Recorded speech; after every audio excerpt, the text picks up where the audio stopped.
The Mayo Experience. That Mayo Experience. That Mayo Experience. That Mayo Experience. Experience. Welcome to the Pat Mayo Experience, the final day to get prepped for the PGA Championship. Coming up a little bit later on from DK Live, Reid Fowler will be on the line taking all of your viewer questions with me for the next hour and 25 minutes or so, unless the questions dry up. You got no more questions, we'll be good. I also got some new rules on the ban for life thing because I need your help on this one. But before we get into that, I got to update you on the weather. I got to update you on my betting cheat sheet. And I got some winners to give away because yesterday on the ownership show with Gup, and in fact, you can go back and watch all of the shows. Any extra downloads and any extra clicks I can get always goes a long way. So even if you've downloaded it already, delete it, then go re-download it. Got to get double them downloads, double them clicks, and always smash the like button too. So the giveaway for this show is going to be for next week because I won't have the time to get you the 20 DK bucks to enter the PGA Championship Millionaire Maker or the Pat Mayo Experience Open on DraftKings, which is now 95% full. There are 400 spots remaining, only $15 to enter the best contest on DraftKings. It's rake-free, very flat payout structure, and there's no cash. That's not at least double your money. Top 1,700 spots pay. You can find the link in the description of this video and podcast, so go do that right now before all the spots dry up. It's definitely going to fill. It's just how quickly is it going to fill, so you might want to get on that right now.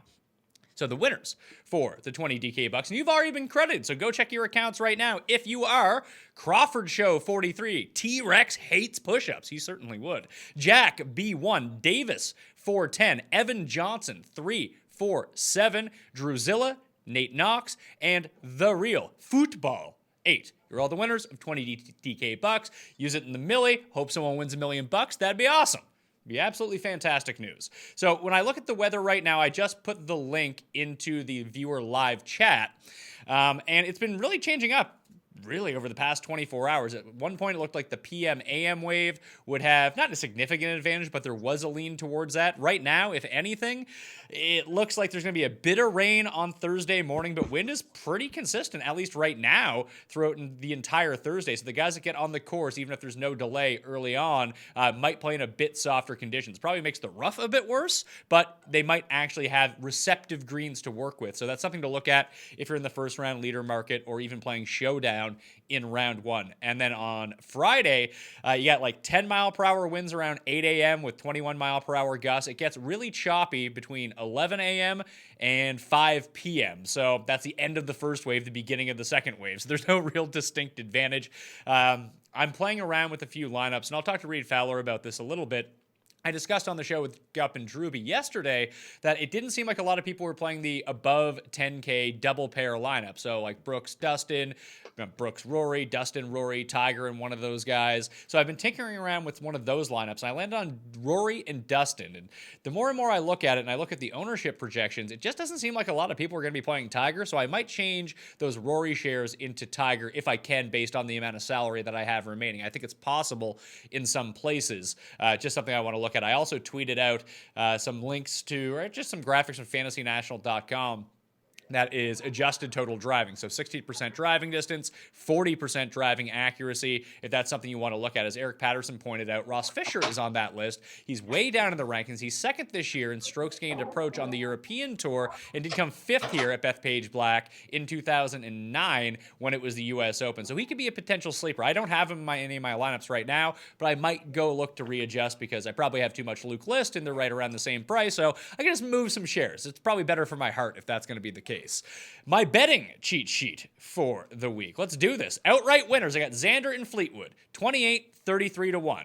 After that, I each weighed everyone to the top 8 because that is what they are offering this week for 1/5 of the payout, except for Sergio, who I grabbed last week. That was only top 5, but it's 1/4 the payout on the each way. And you can find the cheat sheet if you want to follow along up on my Facebook page, facebook.com/thepme. I keep tweeting it out. It's inside all the articles, and it's handily in the description of this video and podcast. If you just click on it, it will open up. So I also have Bryson at 40, Sergio and Bubba both at 60 to 1, and Patrick Reed at 70 to 1. I took a big bomb on Ryan Fox at 275 to 1. It's mainly for the top 8 each way, to tell you the truth. And my just cuz. I played Byung-Hun and Siwoo Kim at 150, Siwoo Kim at 150, and Luke List at 200 because I can't go a week with losing money on those guys. So here we are. I played a thing called a first-second forecast, so this guy has to win and the other guy has to come in second place. These are just more for kicks. I have Xander over Tommy and Tommy over Xander. One pays 850 to 1. The other one pays 900 to 1. And you can put like $2 on that. It's a lot of fun. Top 20 bets that I made: Pat Perez at plus 550, Julian Surrey at plus 650, Ryan Fox plus 950, and Dylon Spitting Hot Fire Fratelli 10 to 1 for a top 20. And you cash one of them, you're looking good. You cash both, you cash two of them on that list. Yeah, it's a pretty good week. First round leaders, all with the top 5 each way. I got Keegan Bradley at 100, Pat Perez, Thorbjorn Olesen, Byung-Hun An, Corey Connors, and Julian Surrey at 125 to 1. Luke List 140, Dylon Fratelli 150, and Ryan Fox 175 to 1 to be first round leader. In the one and dones, I went with Tommy Fleetwood, Jeff went with Dustin Johnson, and the cust went with Ricky Fowler. So that's the update on everything. Let's bring in Reid Fowler. What do you think of that idea about stacking 2 of the 10K players together, although the rest of your lineup looks kind of dicey? Yeah, I don't mind it. There are guys, obviously, I like in the 6K range. With any major, you don't have to. I mean, I think the preferred strategy is to never go down right below 7K in the majors because the pricing is so balanced. But like you're mentioning, right, I just plugged in a Rory DJ lineup right now, and you average out about $7,000 for the rest of your 4. But if you take like the JB Holmes, who I really like in that 6K range, Kyle Stanley, another guy that I really like in that 6K range, it gives you about a $7,300, $7,400 average salary for your next 2 guys. And there are some guys in that range that you could easily plug in there and feel pretty comfortable with. So I don't mind that at all. I mean, I'm going balanced, I think, like everyone else is in this sense. But if you want to hammer that, and good point on Tiger, right? I mean, if he's coming in sub 10%, which is what it looks like right now, I mean, this guy, great off the fairway, or great off the tee in terms of getting it in the fairway, elite with his approach shots. I mean, from any distance, that's not a bad play at all. Yeah, right now he is 6th in the field over the past 24 rounds, from 75 to 124th in proximity from beyond 200 yards. So he actually rates out a little bit. Rory rates out the best. That's why I'm sort of leaning Rory, and he's cheaper, which is nice. And if this does become a bomber's paradise, I'd rather have Rory than Tiger. But if it becomes a more strategic, difficult track where you really do need to keep it out of the rough, it does seem like Tiger might be the lean there. So I got to play with that a little bit later on. I might throw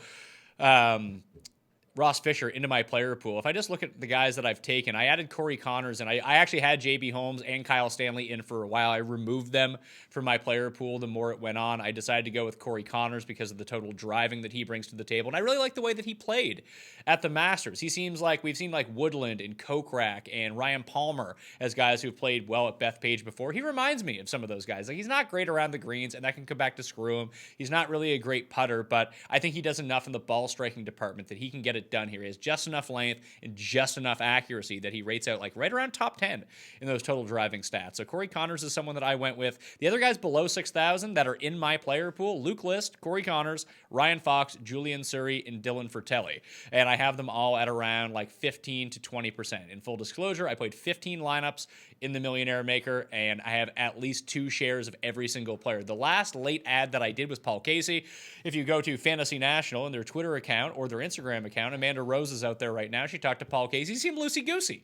And when I rated out that total driving, he was one of the few players that gained a ton of fairways along with driving distance. So I really wanted to divvy up some shares of Bubba and Reed, who I also have. I didn't want to go like 60% those guys. So I trimmed them down to 40% and put in Paul Casey in 3 of my 15 lineups. So that's what I'm doing for the Millionaire Maker. I always do very poorly at these, so you just might want to do the opposite of that, and you'll probably be good to go. If you do want to become a Fantasy National member, today's like the day to do it.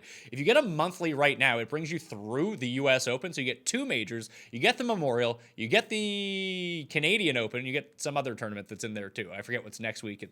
Do you know what tournament's next week? Because I don't.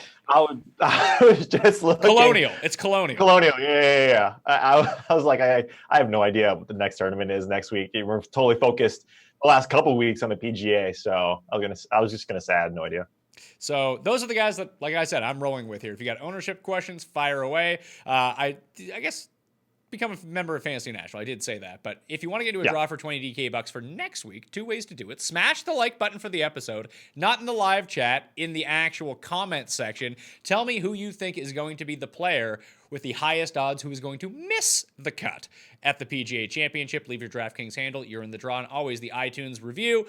5-star, subscribe, rate, review, 5 stars, DraftKings handle. Something you'll like about the show. And boom, you're on your way. You're in the draw for 20 DK bucks. Winners will be announced on the recap show next Monday with Jeff Feinberg as we look forward to Colonial as well. If you are in the chat, just know you can be banned for life for like stupid questions or commenting on things that, no one asked you. People are asking Reid and I hate to tell you. No one's here to random guy in the chat to see what you have to see. If you start clogging up the chat and then I have to start like reading it and then like you're answering like 8 questions in a row, you're banned for life. And to help me out here, if you see people doing that in the chat right now, you just write banned after they comment something stupid, because then I can see that's a stupid comment coming up and then I can ban them for life much easily. And then I can just roll through and continue answering questions at a very rapid pace. Ready to dig in here, Reid? Yeah, let's go. First one from Keelan. Kevin Kisner stated on the Tour Junkies podcast, shout out Pat and DB, that he didn't have a chance at Bethpage because of the distance. Are any of these short hitters like Jim Furyk going to be able to compete? I think that if the rain keeps up, and people are now saying, accuracy, got to keep out of the rough, and the rough looks very penal, that you can be a shorter hitter, especially if the greens are very receptive to some of these shorter hitters on the longer irons, that if it was completely blown out and been dry for a really long time, you're just not going to stick a 4-iron on these elevated greens coming in from where players are hitting these approaches if they're the shorter hitters off the tee. Now, the rain may actually assist these guys a little bit. I didn't really take many short hitters, to be perfectly honest with you, so they'd be cross-offs for me, but I really condensed my core. My 15 lineups, I think I have 18 players total. So the Kevin Kisners, the Adam Hadwins, those guys of the world, the shorter hitters just didn't make the cut for me.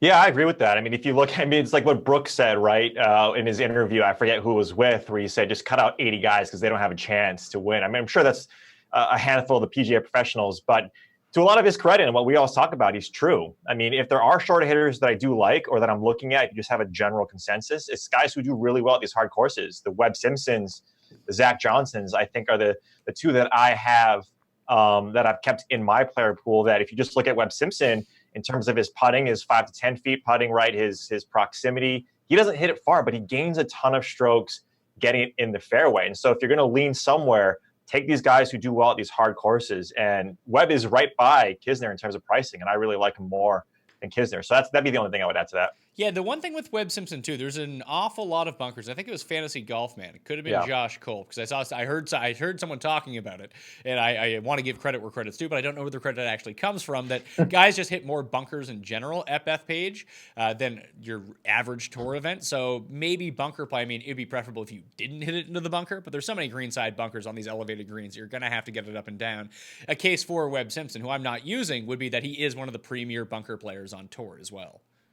Yeah, exactly. And I think even Kenny Kim and those guys mentioned when they go over their course, I mean, there's a ton of bunkers, and there's a correlation, and Josh Culp on RotoWorld mentioned it, right? There's a lot of correlation to those Florida courses where you see a ton of greenside bunkers that defend a lot of these greens. And if you have fast POA that go back to front and you have a ton of these bunkers around it, you're going to have, and smaller greens, you're going to have to get up and down. And so if there is shorter hitters, right, and that's what we always talk about too, if these guys don't hit it far, if they don't have a ton of spots in their game where they can use their around the greens, if they don't have, and they have multiple, quote unquote outs to do it with, I think Webb is a guy for me. All right, let's go to the Facebook chat from Greg. He says, how do we like Poulter this week? I just have a feeling that he's going to play like all right for 2 rounds and then just melt like he's done it basically every other major over the past 2 years. I love Poulter. I'd love to see him win. But I feel like these New York fans get into his head. They just walk around and heckle him the entire time. Yeah, I'm not on Poulter. I'm not a guy like Rahm either. I mean, if we're going sort of that same sort of disposition on a golf course, I just have no feel for Poulter right now. He doesn't stat out nicely. I mean, he obviously does well at these bigger tournaments, and he gets up for these bigger tournaments and usually outperforms that price tag. It's nice, right? 7,500, like we talked about. You could potentially reach, or you can potentially roster the DJs and the Royce together and have Poulter maybe as your second to last guy in there. That's not a bad lineup. It's just, for me, We talked about Webb's there and some other guys that I like, so I'm going to be out on Poulter. Chad from the Facebook chat asks, what are your thoughts on David Lipsky? He comes up high in a bunch of my models. So if you would use the 75 to 100 and 200 and over like I did, Lipsky was actually one of the few, along with Ryan Fox and Xander and Ricky, who pops up inside the top 20 of both of those, coming off some solid performances over on the European Tour as well. The problem is, when I started digging into his overall tour stats from the European Tour site, his strokes gained, he's just not really that great at any one thing. Like, he doesn't hit it far at all. He's not super accurate off the tee.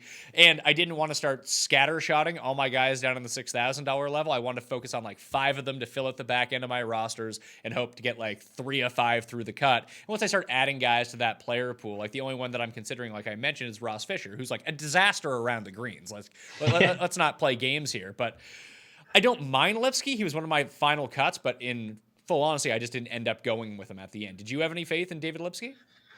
No, I was just going to mention the guy that you just talked about, Ross Fisher. We don't see him at pretty much at all, right? Here over in the States, except for these bigger tournaments. And we really like Ross Fisher when it's a driver-heavy course. And if you just look at the corollaries, right, the U.S. Opens that have been played here, I believe, I don't know, it's on Bridgestone or one of these other corollaries that I've been using, Fisher pops up. So, I mean, taking away the stats that you see numerically, this guy has top 15 finishes. I mean, the only other guy down there that I potentially roster at that 6,500 is Kirdek. You know, I mean, he putted lights out last week. I think he was number 1 in stroke gained putting last week. And so that obviously helped. And we don't know how much that's going to carry over. But he's another guy that I would roster over David Lipsky down in this range. Yeah, I can see that. Barnrat gained like 12 strokes putting last week. It was stupid. At one point, the commentators mentioned on Sunday, he actually missed the 9-foot putt. That heading into that putt, he was 59 for 59 in putts from inside 10 feet. Now, if he does that again, he's going to be inside the top 5 of the leaderboard by week's end at the PGA Championship. That is just a highly unsustainable number. Like that's ludicrous that anyone could do that. Now, you're going to see 2 or 3 guys that have somewhere around there this week, and that's how they end up near the top. Just projecting who that player is going to be is nearly impossible. So you just try not to do it. Let's jump back to the YouTube chat right now. Michael asks, thoughts on Brian Harman? Good news for Brian Harman is that he's coming out a week after being picked as Tim's one and done. So he might be reverse cursed. I don't think he will win, but he always plays well at this course. He's missed a lot of cuts this year. Why do you think he's good at this course? I have no idea. He does putt well on POA, and he is one of the premier putters on tour. He has a very good short game, but again, he kind of falls into the trapping that we mentioned with the Kevin Kisners and Hadwins and those type of guys. He just doesn't hit it far off the tee. Maybe he can overcome that. I just feel like it's too stacked against him right now, especially if he cannot get it out there off the tee. And what if he has an average putting week? Then he's going to be no good. Right, and he's not been great with his irons, right, over the last handful of tournaments. And if he's not hitting it out there, he's not elite with his irons, and he really relies on his putting, that's a scary combination of formula to do well. I mean, like we mentioned, we're like the tournament after cuts, right, to do it. But I mean, he has solid finishes at PGA Championships, right? So a couple top 20s, I think, in this major. But I just have no feel for Brian Harman. Like you mentioned, putting well, but what if that switches? Not elite with the irons, so I'm out. Yeah, Brian Harman actually played really well at Aaron Hills, too, which is more of a lower scoring U.S. Open that Brooks Koepka ended up winning. If we look right now at Brian Harman, he was 8th at the Players, but after that, miscut, 24th at Wells Fargo, miscut at the Byron Nelson last week. And like you've mentioned, he's only gained 3 times all season. Sorry, Brian Harman, in 13 events with his irons, and that's just not going to cut it. So you'd have to put the lights out if you want to have any chance with Brian Harman this week. Up next, we got Carl, good to see you. You got a question. The last 2 weeks, I've seen that the optimal lineup salary was well below $49,000. What's the most amount of salary that you and Reid are prepared to leave on the table when creating lineups?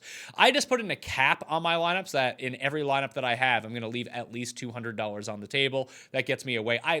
Yes, the optimal lineups can come in below $49,000, but there's also a reason that no one has those lineups, because all of a sudden, what sort of world are you just leaving that much money on the table and you're like, oh, you know who's definitely going to win this week? Sung Kang, and Matt Every is going to come second. Like, if you just knew that, you would just win every time anyway. That's why you don't leave more than that. So the most I have left on the table, let's see, 500 there, 700 there. Looks like $700 is the most I left on the table in any one lineup. And that is a Dustin DeChambeau Woodland lineup as it started. I don't want to reveal who the entire thing is, but that's how it starts. Yeah, I mean, the most I'm leaving in any tournament, just not really with majors in general, is about 500.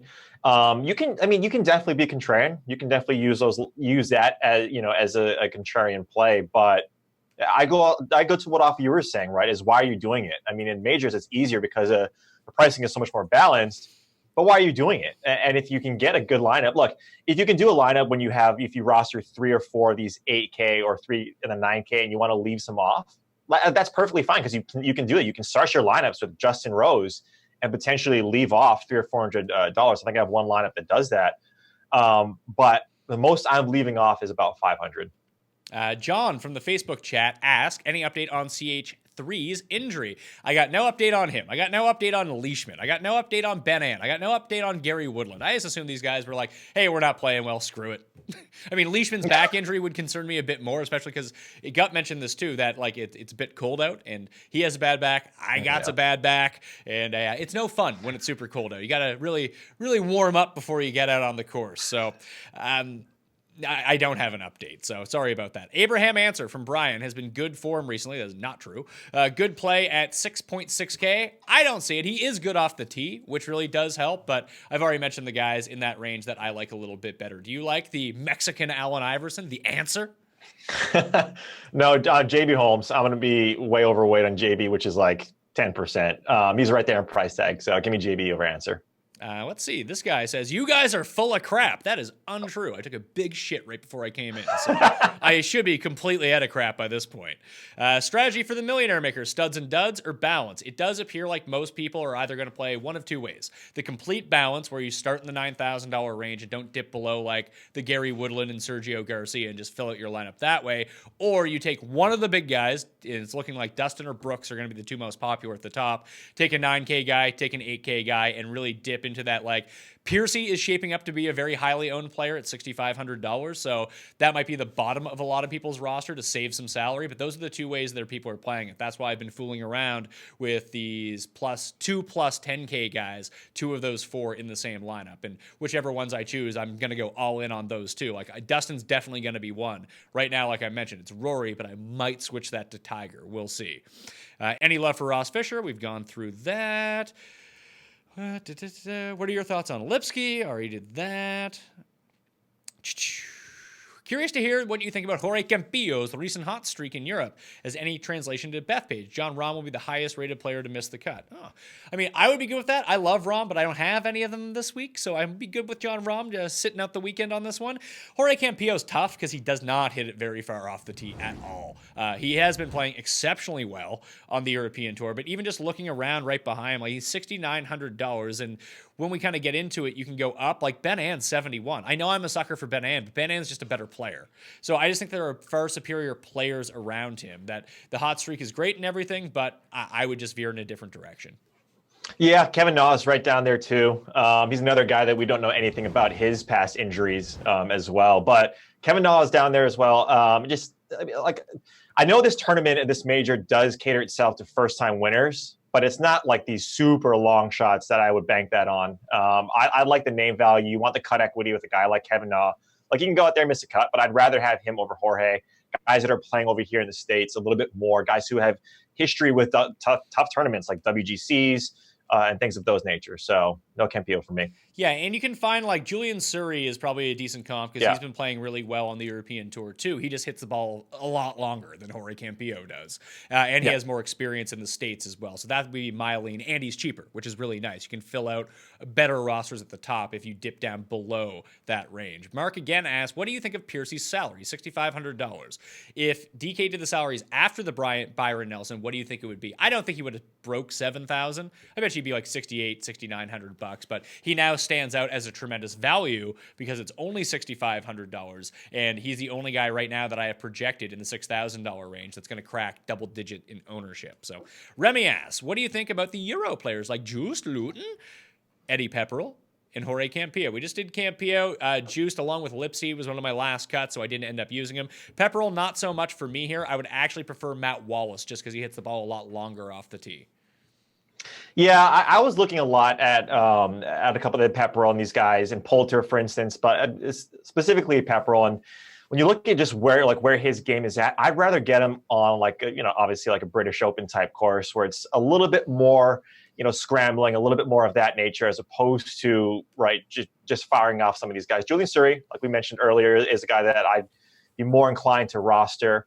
Ross Fisher, right? Guys who have played a lot of these bigger tournaments on the Euro Tour over here in the States. So remember, people out there, if you want to get into a draw for $20 DK, smash the like button to the episode. Leave your DraftKings candle in the comment section and tell me which player with the highest odds you think is going to miss the cut this week. If you've missed any part of the show, you can always go back and watch it on demand after the fact. And immediately following the show, it'll be up on the Pat Mayo Experience, iTunes, Stitcher, Spotify, Audio Boom, iHeartRadio, TuneIn, all those feeds. Rate, review, and subscribe if you want to get into another way to that $20 DK draw. If you rate, review, and subscribe, leave a 5-star review, something you like about the show, and your DraftKings handle, you'll be in the draw for 20 DK bucks. Winners announced on Monday's show. Plus, if you hit the description of this video or podcast, you can find the links to everything: the betting cheat sheet, the DK cheat sheet, the DK ownership cheat sheet, all of the shows from the week. There's over 7 hours of content. You can pick and choose what you want to see. Very proud of all the shows this week, and thank you all for at picking players. That would be fantastic. But you can't have the best of both worlds. The guys with the best picks have the shittiest shows, and the guys with the good shows have the shittiest picks. It's just how it works out. Hate to tell you. The next one, Matt Morley asks, what are your thoughts on doing a bunch of random lineups instead of getting a player pool of 15 to 20 players? So tough to be super confident in a group. I highly recommend against that.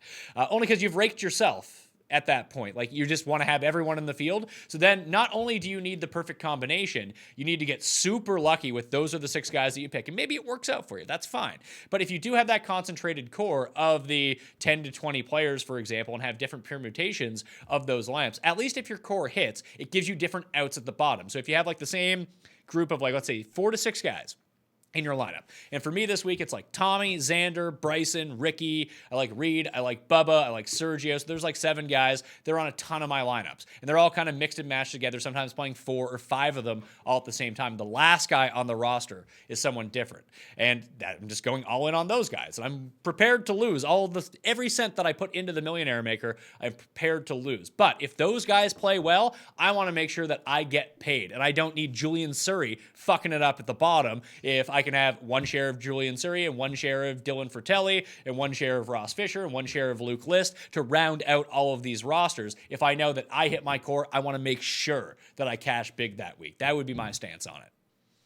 Yeah, you got to make a stance, right? I mean, we talk about it all the time where the smaller player pool, and Gup also it hammers his home, is that smaller player pool. It's concentrated on where you think these guys are going to perform well. If you want to make a stand, just to add to what you were saying, if you want to do something other than saying, hey, look, let's do a core of these players, sometimes what I like to do is say, if there is a dead range in a salary, the low 7Ks or the 7.5 to 8 is not really looking like I can make a case for some of these guys, but you can easily fit all of them. You can make a stance on some salary bands as opposed to saying, hey, I'm just going to scattershot it.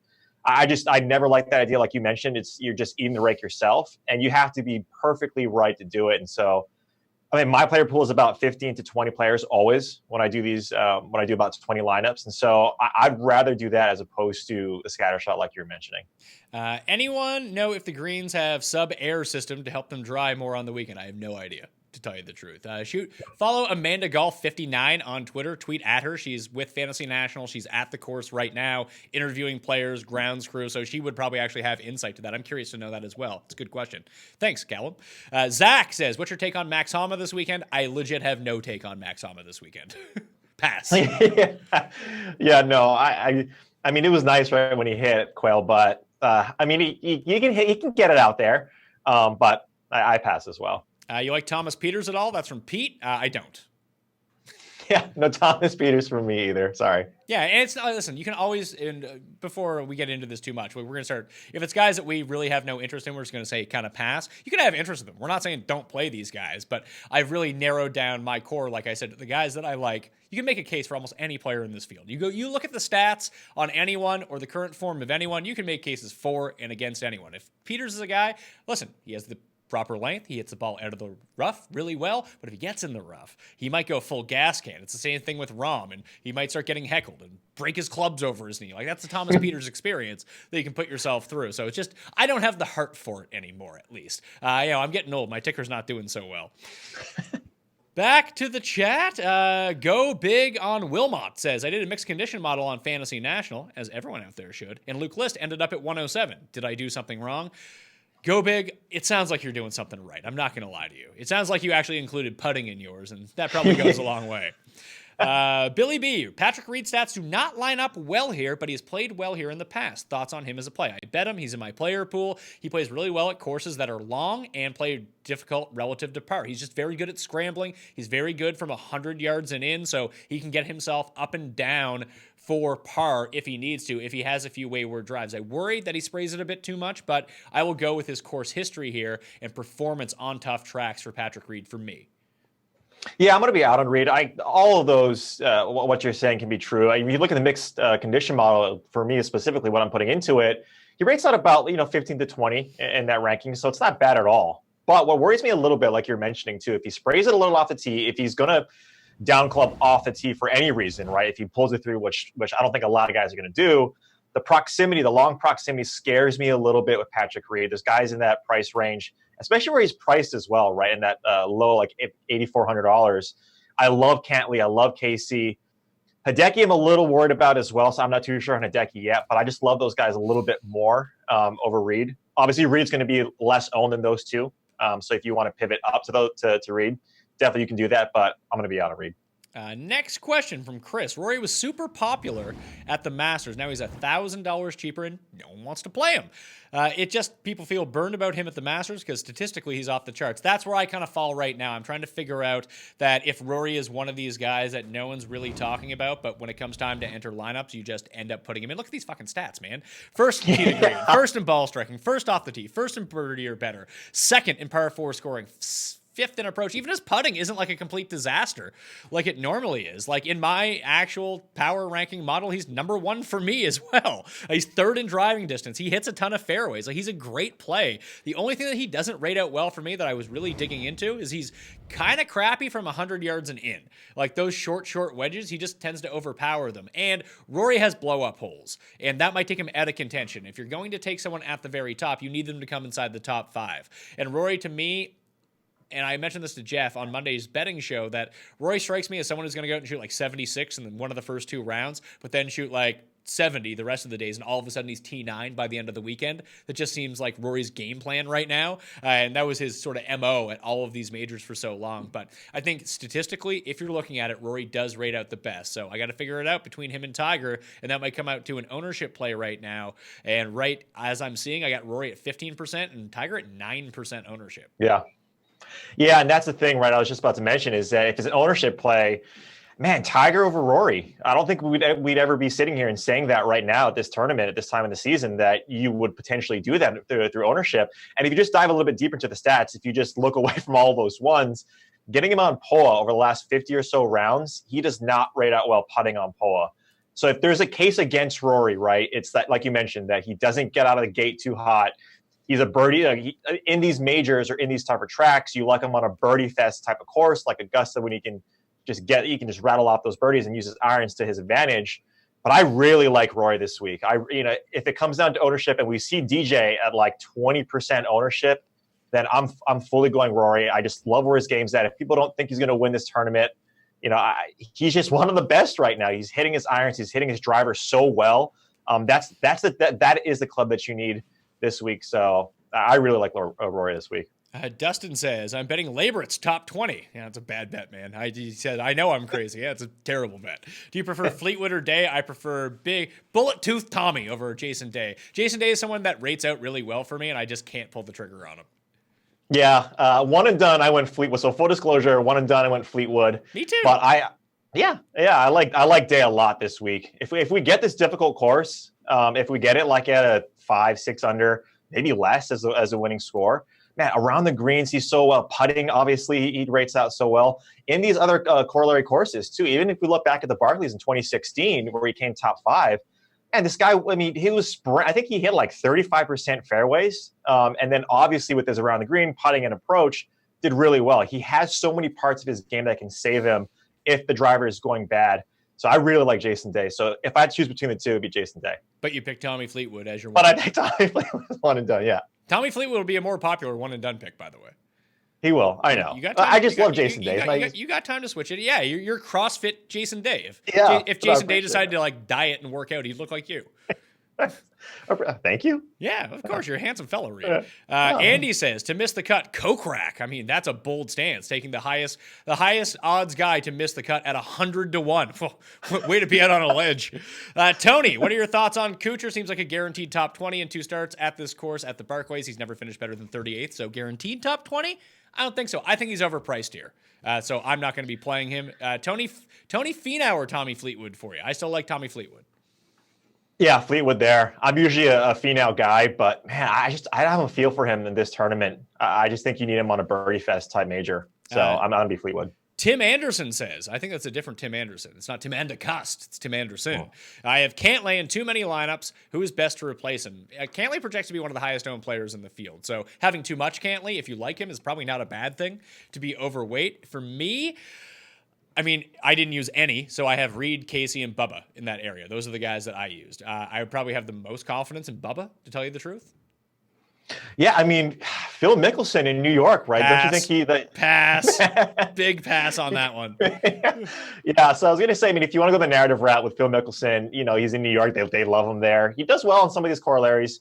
But I really like Adam Scott at 8,100.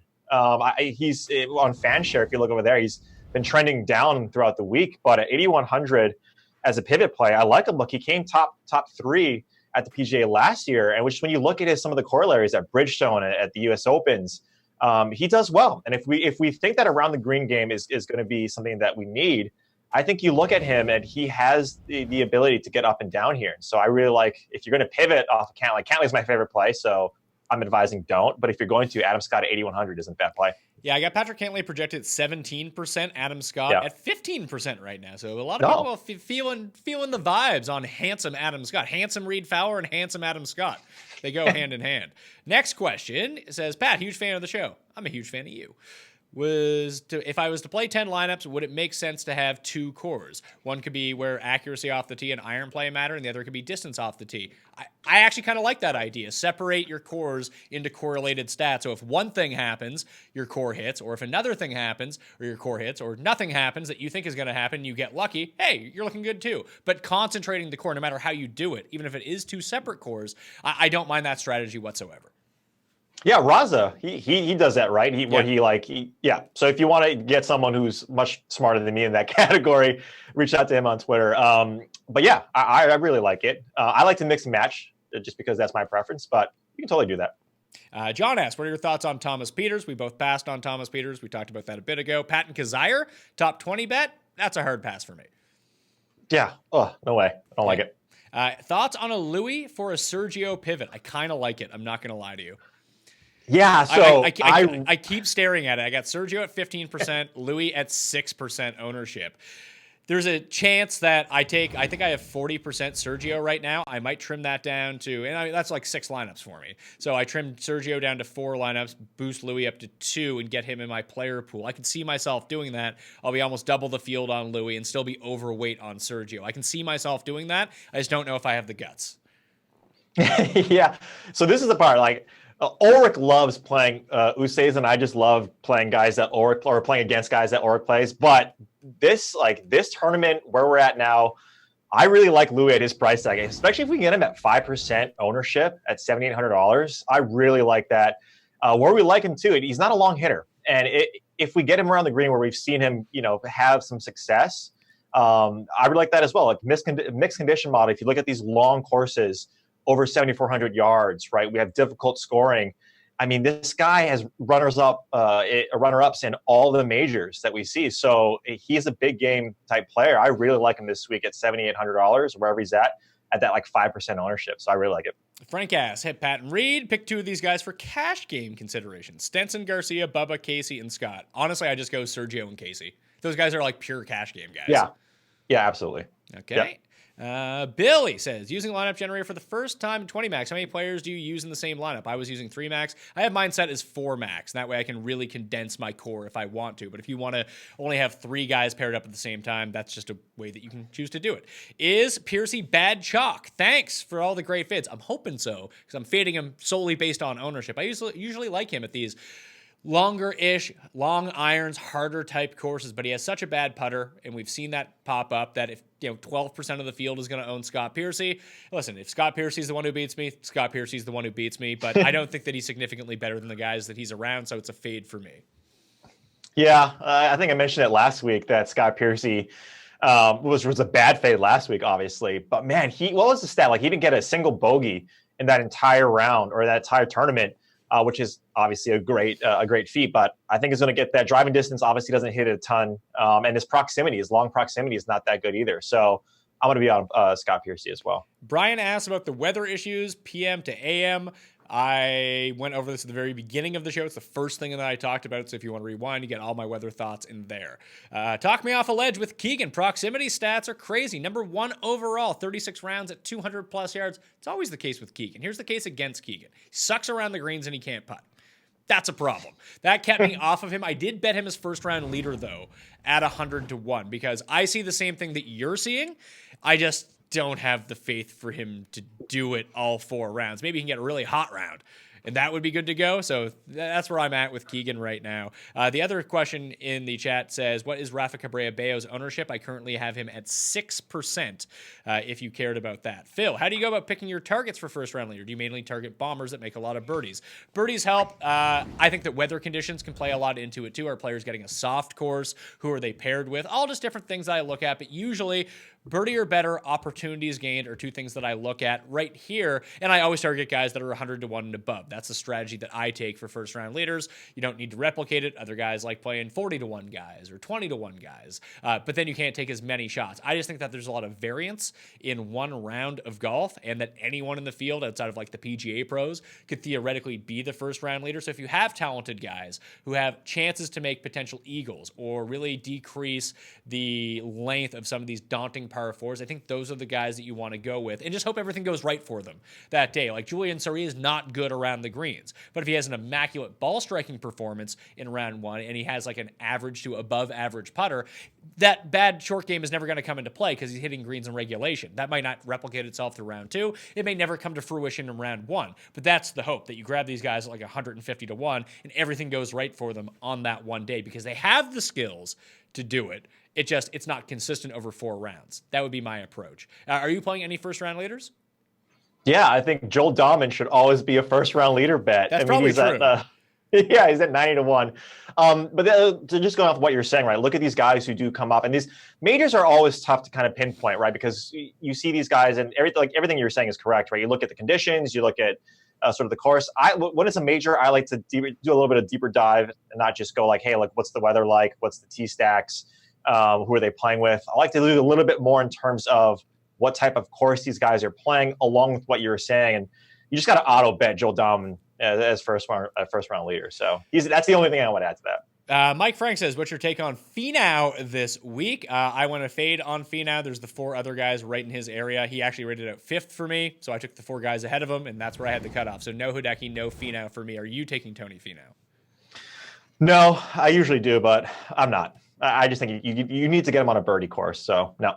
Now, here's an example of a bad question. Justin Ball says, what about Troy Merritt at $6,200? What about him? You tell me. What is it that you want to know about him? That he's $6,200? You are correct in finding that out. Good research on that one. How much weight do you put in a player's history on POA? I looked at it. I think for certain guys, I wouldn't take any of the top like 20 players and be like, well, he's bad on POA. I wouldn't play him. Good players are good players. Now, someone like Keith Mitchell, who is just a disgrace on POA, that took him out of my player pool for me. Someone like Bubba, I bumped up because he's really good on POA. Sergio as well. That's the way that I balanced it. Palmer, what am I missing on your Ryan Fox hype? Thanks for not watching any of the shows this week, is where I talk about it in depth. Thanks for that. Michael says, seems like Justin Rose is not being talked up too much. Problem is with him, he's going to end up around like 15 to 20% ownership because everyone who was playing Justin Thomas just moved down $100 to play Justin Rose when they had those early lineup builds. Typically, when he finds his way to the top of the leaderboards, I don't dispute that. Draw a line through the Masters and roll with it at 20-1. I am not betting Justin Rose at 20-1. Would you consider it? No, I like him way better on DK. I just think guys like the Cantleys and some of those like the Xanders have a little bit better chance. But with Rose specifically, right? I mean, we saw him burn a lot of lineups in the Masters. So I actually think that a little bit more is going to go towards, like you're mentioning, the Rickies, the Xanders. You're right, though. The early lineups, right? It's easy to just plug him into that. But JT withdrew fairly early on in the week. And so to get those lineups where you can shift off to that and go Ricky, Tommy, and Xander, and then increase that bottom, your sixth roster spot, and increase that up a little bit, I think would be the way to go for me. But Rose he's been teetering at the number one ranking, in golf. So rostering him at $9,900, it's a fantastic play. Next question from Cody says, Tiger Woods ownership, I got him around 9%. First round leader waves, I went over that at the beginning of the show, that all the weather concerns are addressed there. Smoking Guns 40, great show, Pat. Done smash the like button, as everyone out there should. Smash the like button. Leave your DraftKings handle in the comment section, not the live chat section, and tell me the player with the highest odds you think is going to miss the cut. I guess the lowest odds, like the Tigers of the world. Anyone from like the top of the board you think is going to miss the cut, that's a guy. That's how you can do a draw for 20 DK bucks. Would you go between Matsuyama or Kuchar to pair with Bubba in the 8K range? I went with neither. I went with Bryson. You? I would go Hideki in this spot. I think you look at just what he was able in these smaller tournaments like the Byron Nelson, where his price is so inflated. Those were hard. I liked Hideki last week, but I was obviously at the price tag. He didn't return investment. Now we get him at $2,000 cheaper at $8,500. Look, he's super elite with his irons, right? And we want to get him on POA. That's the putting surface that, going back to that earlier question, him on POA makes a case for me to play him over if he was on another surface where he obviously doesn't do well. So I really like Matsuyama at this price tag, so I'll go with him. Does John Daly show up this week? Yes, he'll be in a cart. Fantastic. What's the updated ownership projection on Francesco Molinari? He is still the one gigantic outlier in the $9,000 range in terms of ownership. I have him currently at 6% ownership. I still couldn't. Yeah, I almost went for Francesco. I had him in the build, and I was like, yeah, I got cold feet. Yeah, my big thing was, Francesco or Rahm. I know they're obviously right there in price tag. But do people think that Francesco will just, coming off that Masters debacle, which all of us, saw where he put a couple in the drink, he kind of has that like Brooks type thing where he just shows up at these majors. Obviously, the stats don't rate out too nicely for him. He plays these bigger tournaments. He doesn't have to play the smaller ones anymore. I'm not playing him, but I wouldn't be opposed. Like if you want to play Francesco just based off of major history, I don't think that's a bad narrative at all. So, and this goes to the next question, which I think is a really sharp observation by Rick. Chambers Bay narrative 2 was long for short hitters. Then Spieth, Grace fought it out, and Snedeker inside the top 10. Patrick Reed played really well until the weekend that year, too. He was the 36-hole leader. And Kisner was T12. Feeling length is going to be too overemphasized. I kind of agree to a percentage, and I think I rated it out when I did that total driving that I released on Twitter, and I believe it's up on my Instagram right now, too. You can just get a good visual for it at the PME on Instagram, by the way. Don't be afraid to follow along. Trust me on that. I need to get a lot of followers so I can start making influencer money, and then I never have to do anything again for the rest of my life. I'm just I'm going on the Doug the Pug method of monetization here. But I weighted 60-40, so 60% lean. So I have it as like a 3-2 in terms of distance over accuracy. I think accuracy is incredibly important, and some of these shorter hitters can compete. I just think the path of least resistance is going to be with some of these longer hitters.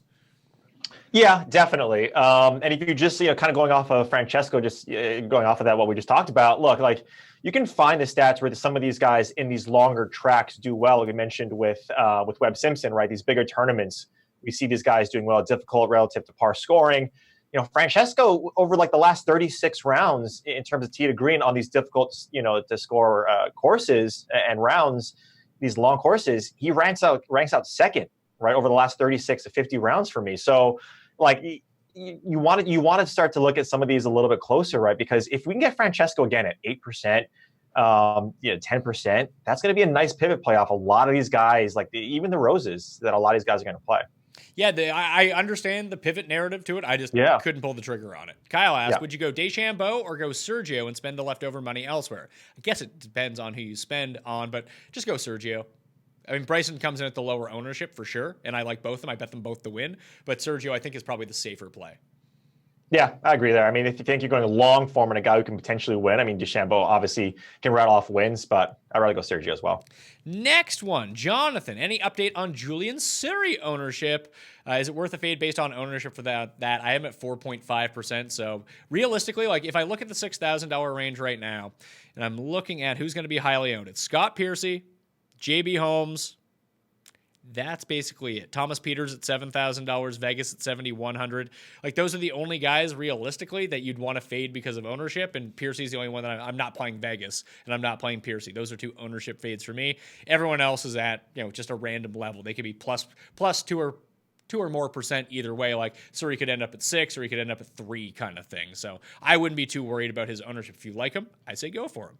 Who is the best pivot off of Sergio? I'd say it's Woodland, because I really like Woodland, but it's probably to go up to Patrick Reed if you really wanted to, unless Louis is someone who's really in your range. You like Webb Simpson though, right? Yeah, I like Webb on these difficult courses. Okay. Next one. We're flying through these now. We got a ton of questions, by the way. We're not even halfway through them yet. Bubba or Sergio? I guess it depends on what you want. Sergio's a safer play. Yeah, Sergio. But Bubba, I mean, off the tee, right? He's getting in the fairway over the last 24 rounds, too, which is not necessarily something that we see. So, I mean, off the tee, I think he's ranked 2nd over the last 24 rounds. But Sergio. Are you playing anyone coming in with poor results? I guess, like, current poor results? I guess Bryson is the guy that I'm taking that really hasn't been playing well for, like, the past 2 months. Yeah, Bryson. I mean, like the 6K guy, like Kyle Stanley is a guy I'm playing who has shit results.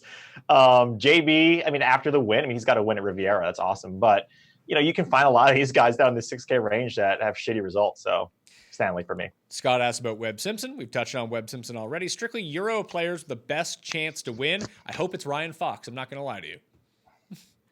I like Thunderbear this week. I mentioned it last show. I like him a little bit this week. He pops in some of my stats in the mixed model, some of the corollary courses that I'm looking at. So Thunderbear is someone that I'm looking at as well on the Euro Tour. Okay. Next one. Great show as always, Pat and Reid. Thanks for tuning in. Smash the like button. Goes a long way to keep the show free and live so we can take everyone's questions. What's Glover's ownership looking like? The glove coming in around 10% right now. Andrew cursed, but I didn't let that stop me. I'm going to be using some Lucas Glover. Yeah, he's just playing too well, right? I mean, at this price range, I mentioned some other guys that I like, but his ball striking has been so good this entire season. I'm not playing a ton of glove, but like you mentioned, like he's a good player this year, so I like him. Richard, been on Sungjae all year, yet never has materialized. He's played well in a lot of spots, actually. Just not recently. Go with him again or pass? I ended up going pass on him, and I ended up just sticking with my guy, Ben Ann. Yeah, Sanjay, I like him on these secondary courses, right? These Byron Nelsons, those type of courses right now this year. He's been playing well, right? Striking the irons really good. I mentioned it last week. But at this tournament, I'm going to be off on Sanjay.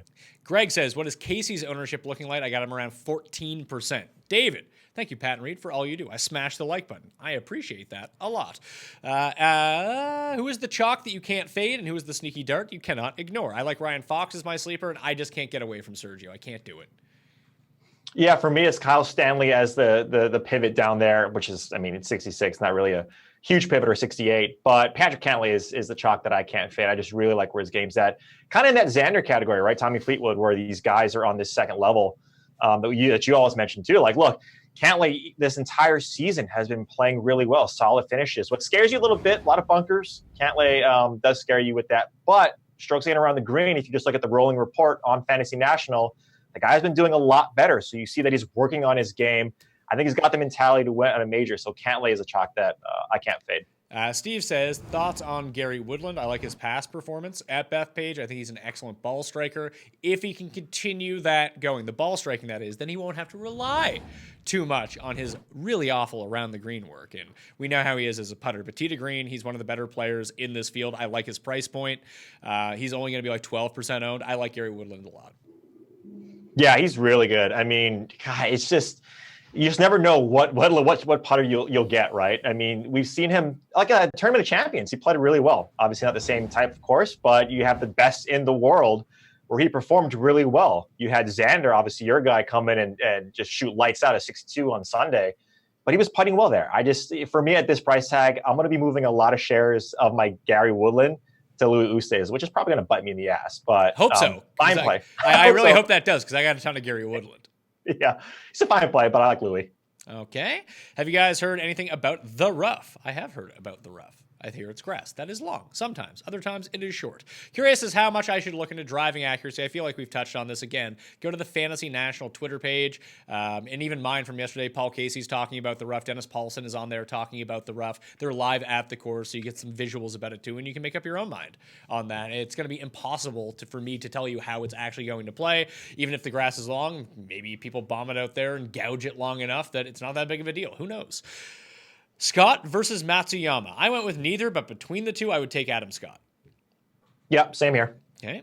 Who do you think will be higher owned in the Millionaire Maker, Fleetwood or Day? I think Jason Day will be the one. Yeah, that's interesting, right? Is like I thought Fleetwood coming into this, like we talked about on the show, what you guys did last week, the big show, is I thought Fleetwood was going to come in way higher owned than he's coming in right now. It looks like a lot of people are on Day in terms of that narrative. So, and he's cheaper. So I get it, but I obviously personally like Jason Day. But I thought Fleetwood would come in a lot higher owned than he's coming in. I think he's coming around 14 to 15%.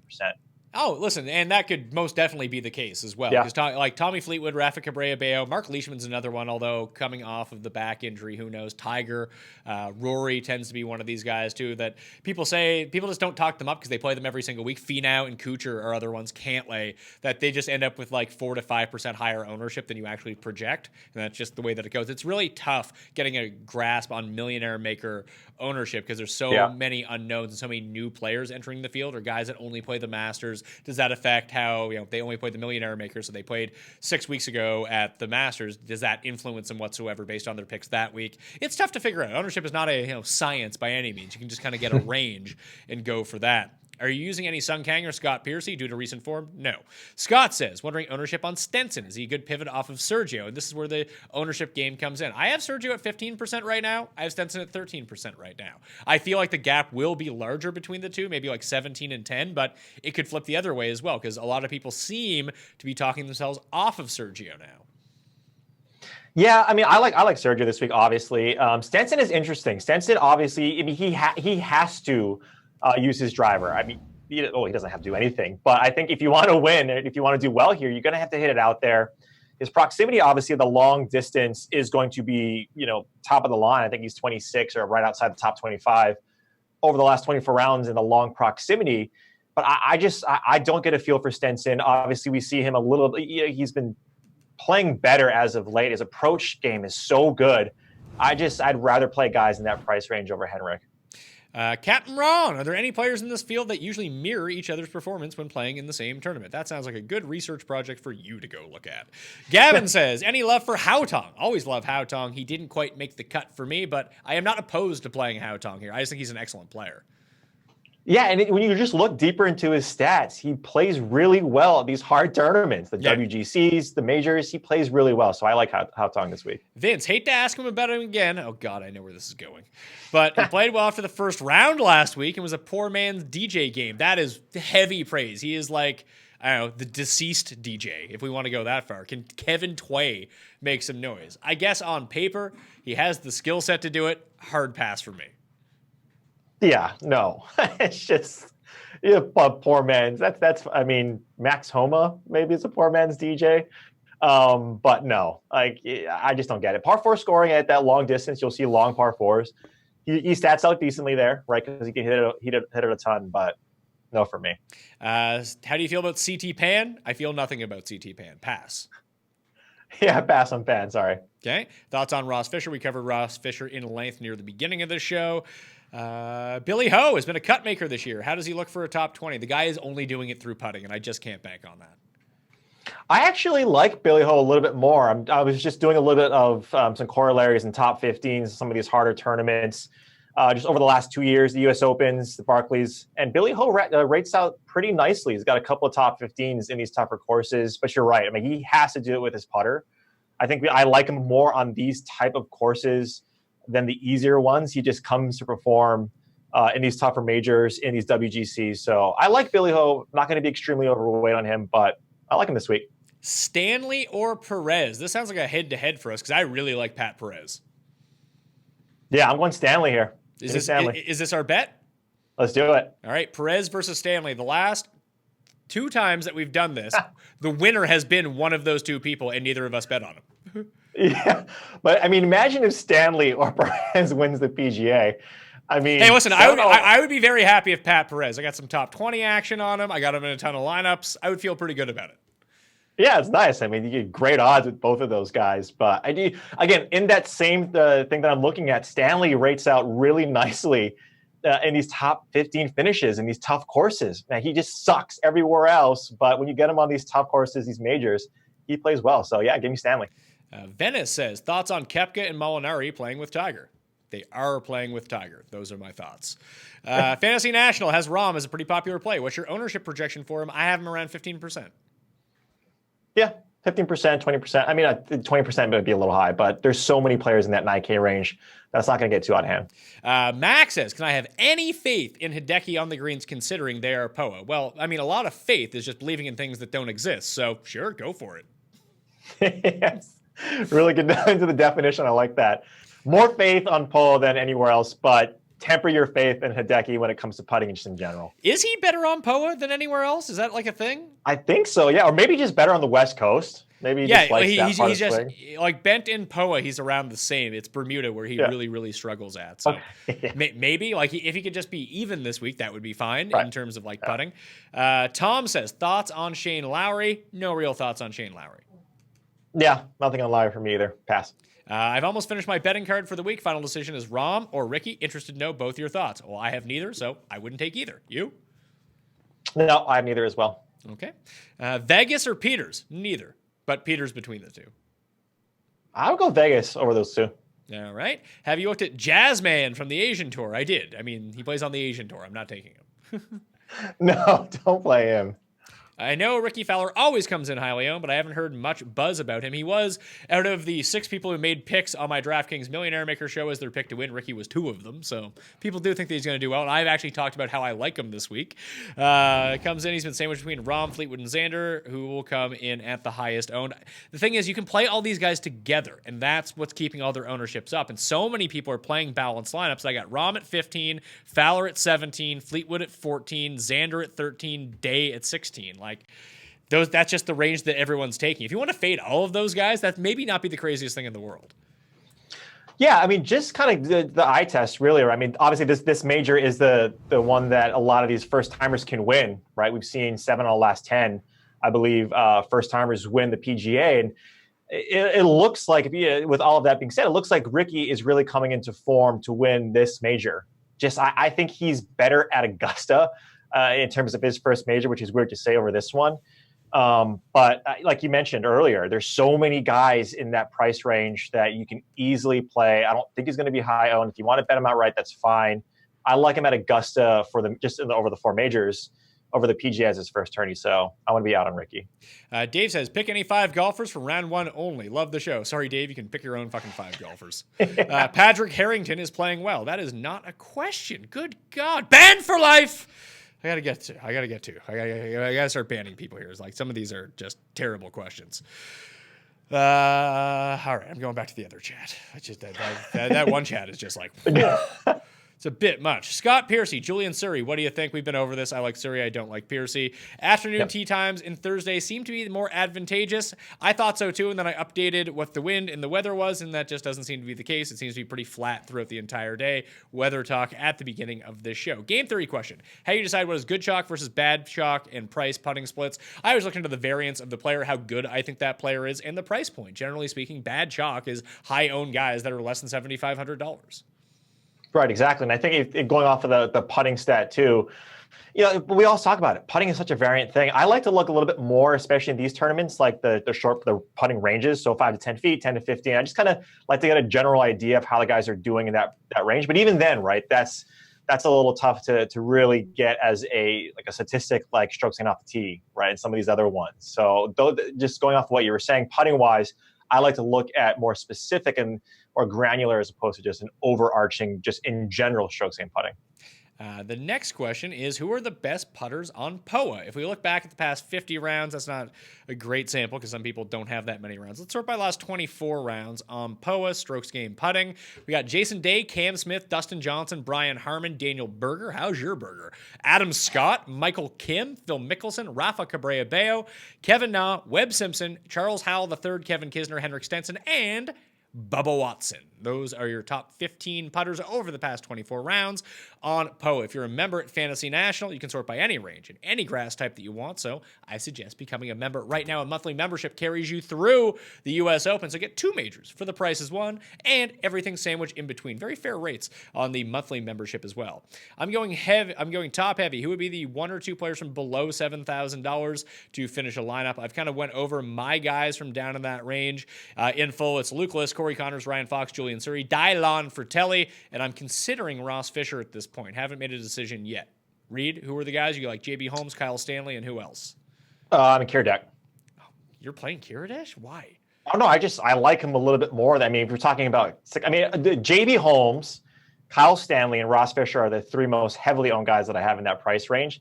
I just like Kiradech. I think he's coming off a good. There is no chance Ross Fisher is higher owned than Kiradech. Not a chance. No. I'm saying I like Kiradech coming off a good week. There's no way he's higher than Ross Fisher.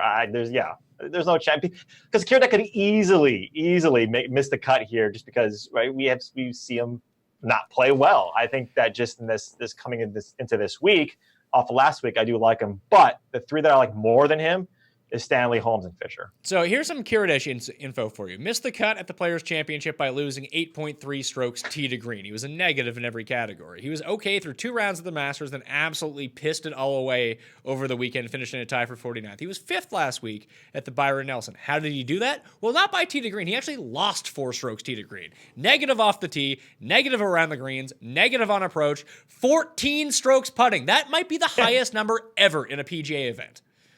Yeah, it's like the JB Holmes, right? Give us like double-digit strokes game putting stat. No, look, he's not going to gain that much this week. If he has 0, even if he has a 0 strokes game putting week, I just like coming off of that heater that he has. Maybe he has some good juju. Maybe he's smoking some cigs and he has some good juju off of last week. So I'm going to be playing him just a little bit.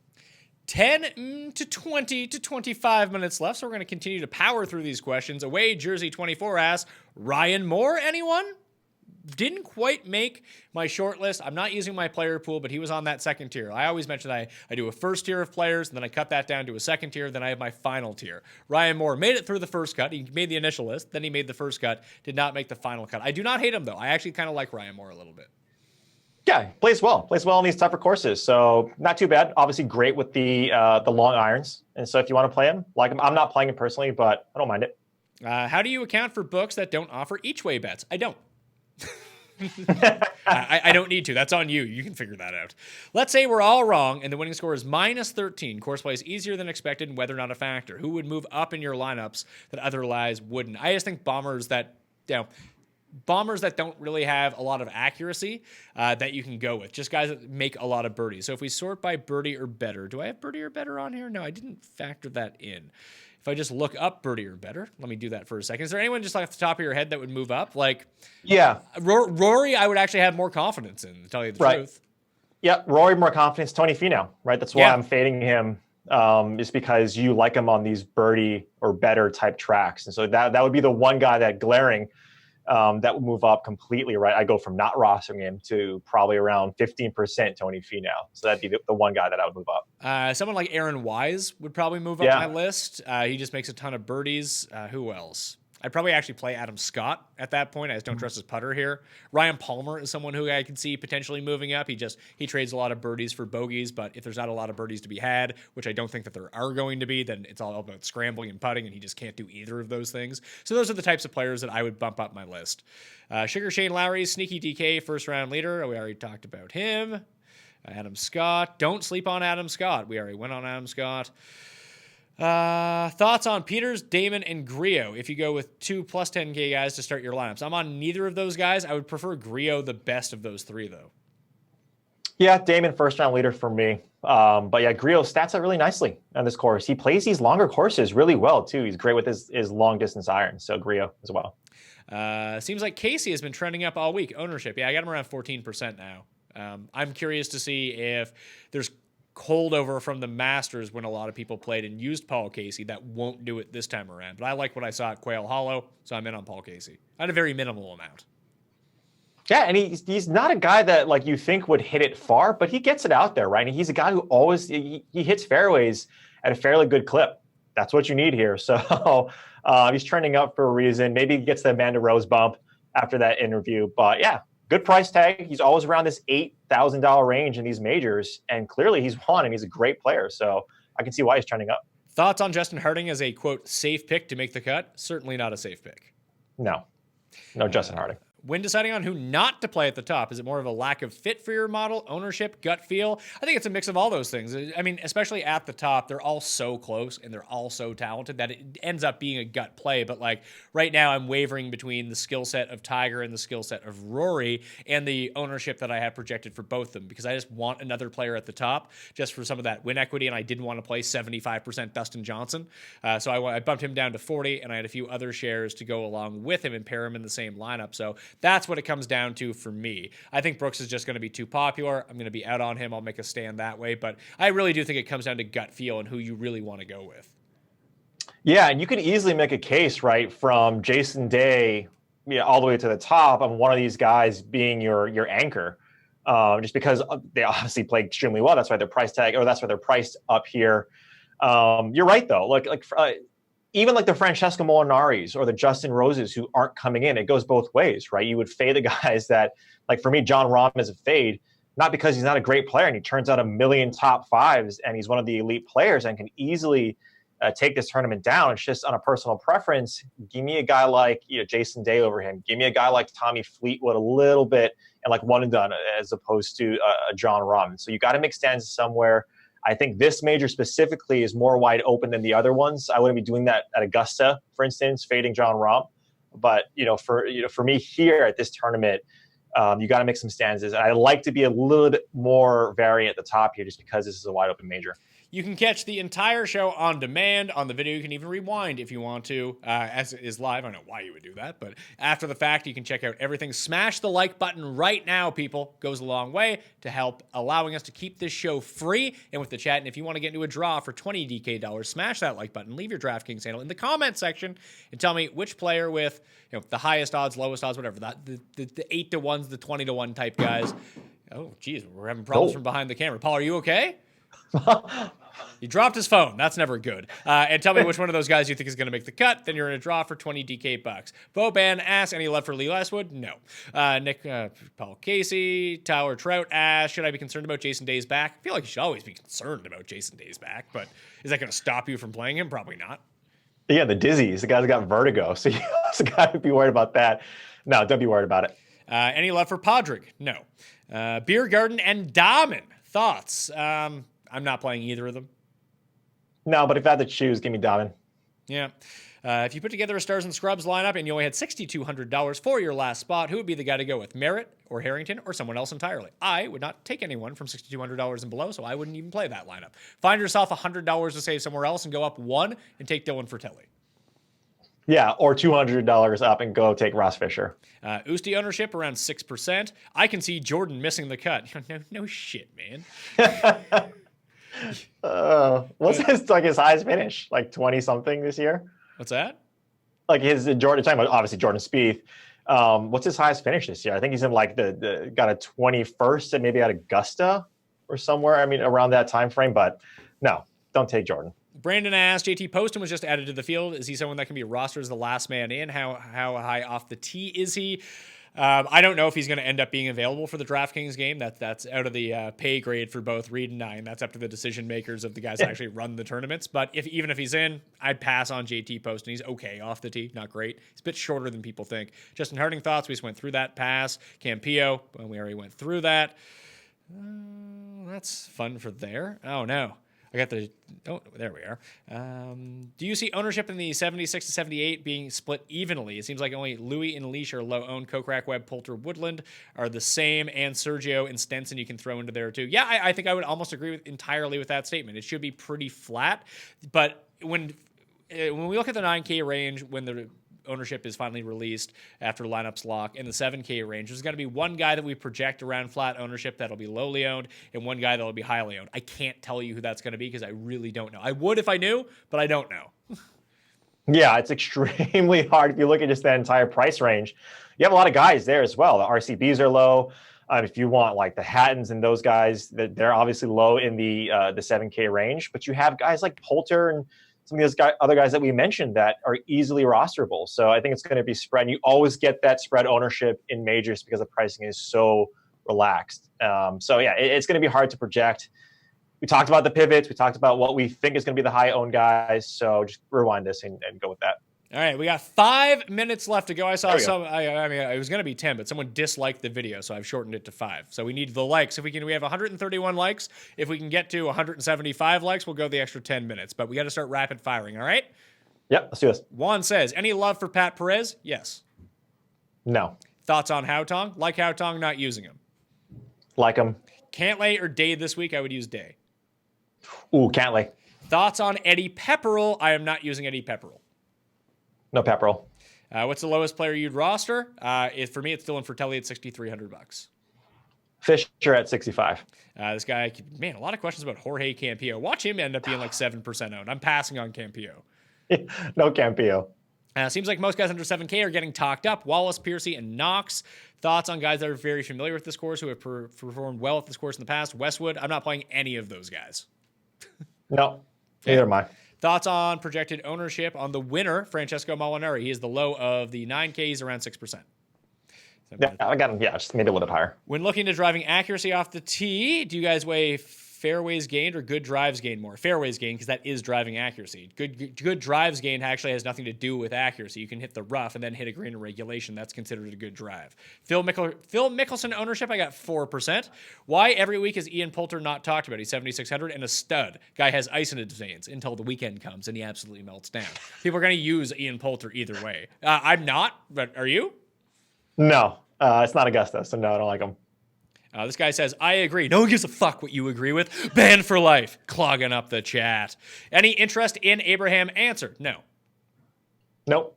Pat Mayo, what are your plays again? Your picks have become worse than the Ander curse. I don't like hearing about that. I lose enough money with my own picks. That's bad enough. You're fucking banned for life. Thoughts on Jason Day? Love him for this course. We've already been through Day. Thoughts on Woodland? Been through Woodland. Thoughts on favorite player, $7,600 and under? Probably Pat Perez for me, to be perfectly honest with you.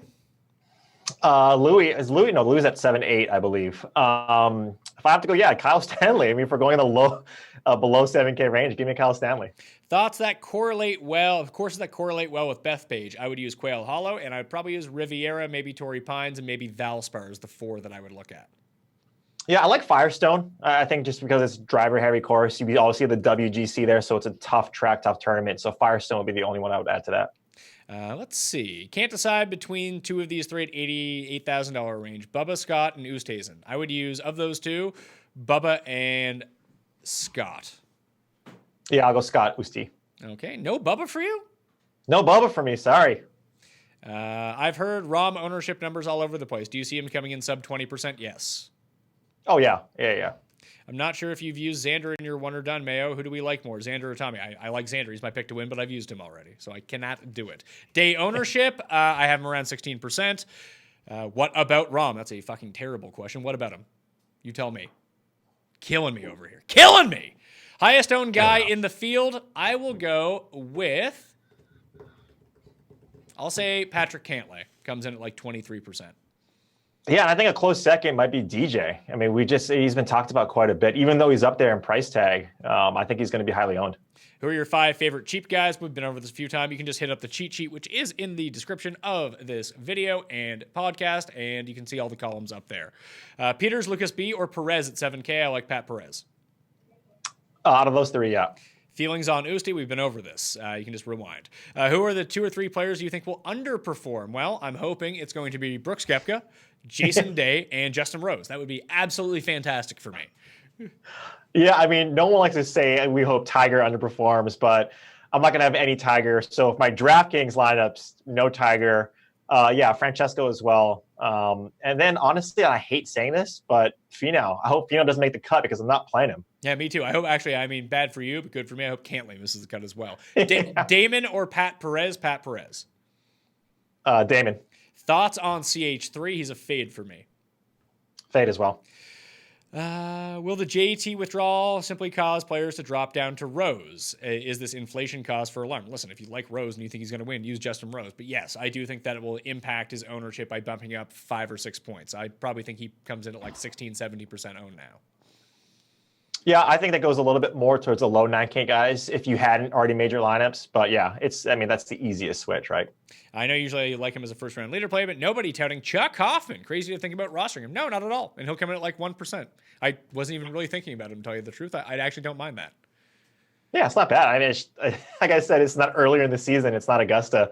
So I just scrolled past Hoffman, but not a bad play. Do you like the idea of starting teams off with either Rom, or Ricky? I started a few teams off with Ricky, so I'm not opposed to that. Yeah, or Xander, right? You can easily do that. There's a lot of guys in that price range, even in the mid 8K range that you can play. So yeah, we didn't get to the 175, so we probably got to get out of here. We got to 160, so very poor effort by the people out here. Terrible idea. I'll give it another minute and see if people can smash that like button, get it up to 175. Thoughts on Eurostar Kurt Kitayama? I am not taking him here at this major. No, pass. Okay, thoughts on Kyle Stanley? I don't like him. You do like him. I like him a lot. All right. Is it smart or stupid to stay away from everyone under 7K? You can do that if you like. That is not something that I am doing, though, because I want to get some access to some of these studs. Yeah, I mean, maybe at Augusta, obviously. Right? I mean, we see a bunch of those guys not necessarily perform that well because we see some of the traditionalists or the guys who are always there, not traditionalists, guys who are always there, just never make the cut. But yeah, I like some of these guys. Obviously, the DJs and Rorys, I want to fit those into my lineups. And obviously, I talked about the guys that like in the 6K range. So not a good strategy for me personally. Do you think that Tommy Fleetwood is going to go overlooked? Absolutely not. No way. I missed it. If I'm gunning for distance, where's Champ in consideration? I am not considering Cameron Champ here. No Cameron. He's been bad, and then he got injured, and then he's been even worse. So big pass. Exactly. When's the new Cuss Corner coming out? Towards the end of the month. Thoughts on Hao Tong or Hatton? I haven't even had. It's the first time all week I've heard Hatton's name actually be brought up. Hey, we got to the like scenarios. We can go another 5 minutes here. So thank you all out there. Continue to smash the like button. Thoughts on Hao Tong or Hatton? I would prefer Hao Tong to Hatton. I'm saying I bet Hatton to win the U.S. Open at Pebble. So I'm just hoping he saves it all. All of us good luck for that week. Yeah, we mentioned it earlier. I like Hao Tong, so give me Hao Tong. Is Day a good contrarian play? No, he might be the highest owned guy in the $9,000 range. He's fine play, but that doesn't necessarily mean he is the highest contrarian play. Thoughts on Stenson? Stenson's fine. I'm not using him. You? Nope, not using him. JB Holmes or Matt Wallace for last in the lineup? I'm guessing you're going to say Holmes because you like him. Yeah, I like Holmes this week. I would go neither, and you can just find out the guys in my cheat sheet who I like from down there. Do you think the books will ever offer a line? How many people will get banned each week? No, because I would start taking advantage of that.